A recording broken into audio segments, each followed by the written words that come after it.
You don't trust the process. Hi, my name is Suzette, and I'm a personal transformation and mindset coach. I help people from all around the world who find it challenging to achieve personal or professional goals, even when taking the right steps. Be honest, you don't trust the process. But here's what I've noticed a lot of people say that they trust the process, but their actions say otherwise. You say you believe that things will work out, but your thoughts, your emotions, and your reactions tell a completely different story. Because the moment something takes longer than expected, you start to feel it, you start to question it, you overthink, you wonder, is this even going to work? And suddenly, the calm confidence you had in the beginning disappears. Because every time something doesn't happen immediately, you start doubting. You start asking, did I do something wrong? Should I change direction? What if this doesn't work for me? And then one of two things will happen. You will either start chasing harder and trying to force the outcome, or when the opportunity finally shows up, you're not ready to receive it. You hesitate, you second guess, and you say, no, it's okay. I'll figure it out myself.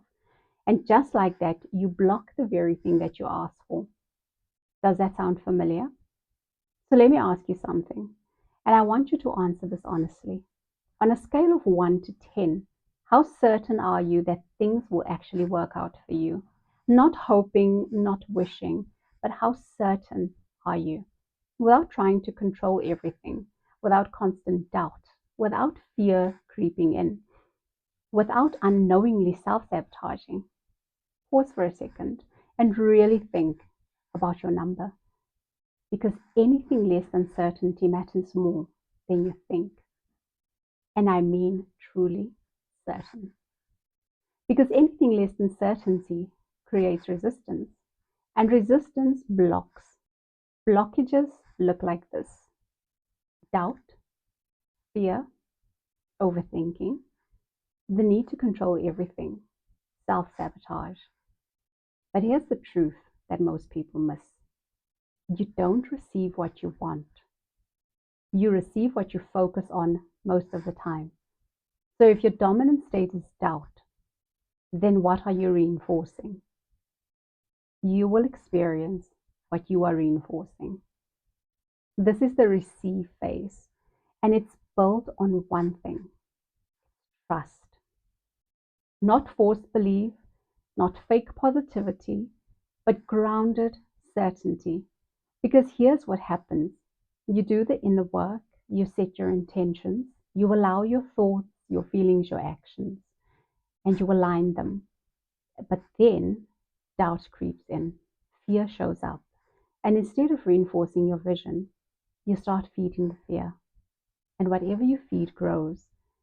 So if you keep feeding doubt, that's what you receive. So let me make this simple for you. When you trust, you stay consistent, you stay calm, you stay focused. When you don't trust, you panic, you doubt, you quit too early. And most people, they don't fail because it's not working. They fail because they stop trusting before it does work. So remember this: doubt slows everything down. It creates hesitation, it creates resistance, but trust accelerates everything. It keeps you aligned, keeps you moving, and it keeps you open to receive. This is one of the biggest shifts I create with my clients, because once they truly, truly trust, everything changes. We work on two key things: expanding their capacity to receive, which is allowing things to show up in unexpected and powerful ways. No doubting, no declining. Becoming open to receive, trusting that what shows up is for them. Saying yes, letting go of control, and moving with flow. And when they reach that point, things start to happen faster. Not because they're doing more, but because they have stopped blocking what's already on its way. If you resonate with this content, like, subscribe, and comment trust below. That way you and I can hold each other accountable for making this our best and most successful year yet.